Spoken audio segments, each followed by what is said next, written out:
नमस्कार दोस्तों, मैं सौम्या मिश्रा और आप देख रहे हैं लाइव टीवी इंडिया। बीजेपी को जिस बात का डर था और विपक्ष को जिस पर विश्वास था वो सच साबित हो चुका है। एक नोटिस ने बीजेपी की पूरी तरह से खटिया खड़ी करके रख दी है और उस पर लगी मुहर ने अब कहे तो बीजेपी के नेताओं की धड़कनें बढ़ा दी हैं। ऐसा ना हो कि एक आधा नेताओं को झटके लगने लगे।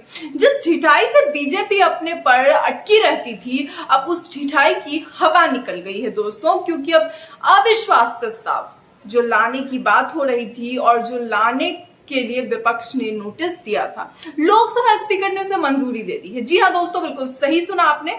स्पीकर ने कहा है कि इस प्रस्ताव की अनुमति दी जाती है। मैं सभी दलों के नेताओं से चर्चा करके नियमों के तहत चर्चा करने की तारीख के बाद आपको बता दूंगा कि आखिर तारीख क्या होगी चर्चा की। यानी अब उस तारीख का इंतजार हो रहा है जब पीएम मोदी सवालों के कटघरे में होंगे, मणिपुर पे चर्चा करनी होगी और उन्हें जवाब देना होगा। दरअसल कई दिनों से चल रहे हंगामे के बाद ये विरोध सोमवार की रात को ही प्रदर्शन में बदल गया था, जिस दौरान संसद के प्रांगण में महात्मा गांधी की स्टैचू के नीचे बैठकर पूरे विपक्ष ने प्रदर्शन करना शुरू कर दिया था।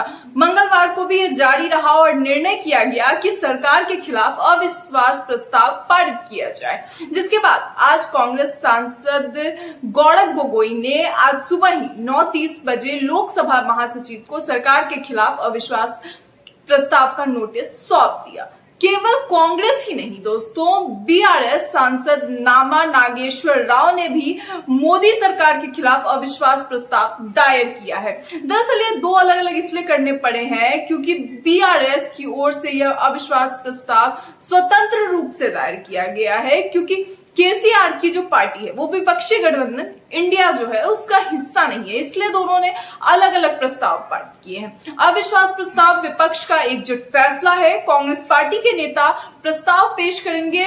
विपक्ष मानते हैं इस बात को कि सरकार के गुरूर को तोड़ने के लिए उनका ये कर्तव्य है कि वो इसे आखिरी हथियार के रूप में इस्तेमाल करें, आजमाएं, ताकि प्रधानमंत्री मणिपुर पर अपनी चुप्पी को तोड़े और संसद में अपनी बात रखें। मगर क्या प्रधानमंत्री बोलेंगे?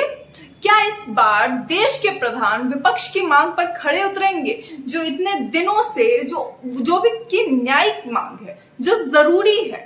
क्योंकि लोकसभा अध्यक्ष ओम बिरला ने अब नरेंद्र मोदी सरकार के खिलाफ विपक्ष के अविश्वास प्रस्ताव को स्वीकार कर लिया है।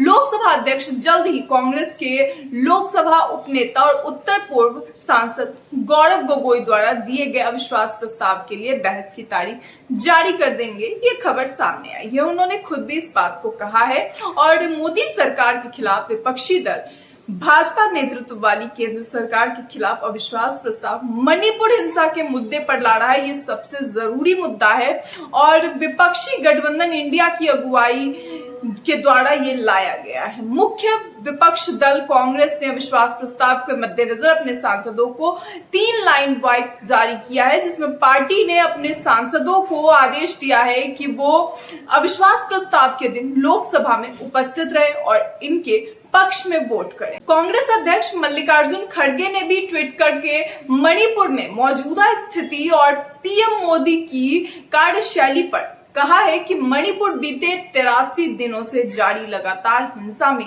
जल रहा है, लेकिन प्रधानमंत्री को उनकी कोई परवाह नहीं है।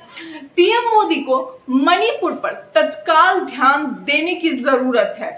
उनके साथ ही विपक्ष मणिपुर में बढ़ती भयावह स्थिति में सुधार के लिए सरकार से एक औपचारिक और गंभीर बयान की मांग करती है दोस्तों, और इसी बात पे लगातार ये मांग की जा रही है, मगर प्रधानमंत्री मोदी किसी भी तरह की कोई भी बात कहने को तैयार नहीं है।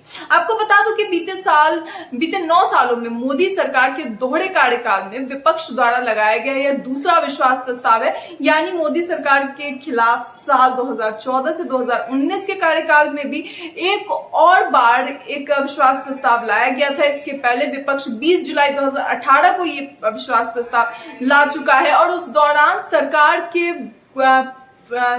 के सपोर्ट में ज्यादा वोट्स आने के कारण फिर उस समय का जो प्रस्ताव था वो उस सरकार के हक में आया था। लेकिन अब इस बार 38 पार्टियों ने मिलकर, एक इंडिया ने मिलकर पूरा का पूरा एकजुट होकर इस प्रस्ताव को पारित किया है। दूसरी ओर जो दूसरे हैं, जो इंडिया से नहीं जुड़े हैं, उन्होंने भी सरकार के खिलाफ इसे, क्योंकि वो इसका हिस्सा है और इस सरकार के खिलाफ सारे के सारे पार्टी अब एक साथ हैं। तो ऐसे में इस बार सरकार के लिए जीत मुश्किल हो सकती है और जरूरी है कि प्रधानमंत्री मोदी इस सब के बाद कुछ बोले और ओम बिरला की अब आगे वो क्या डेट देते हैं स्पीकर, ये इसका इंतजार रहेगा लोगों को। बहुत ही ज्यादा संवेदनशील मुद्दा है। संवेदनशील मुद्दे के साथ साथ जरूरी है, चीजें उस पर अभी फिलहाल चल रही हैं और जिस स्पीड में काम हो रहा है, ऐसे में स्पीड को तेज करना जरूरी है।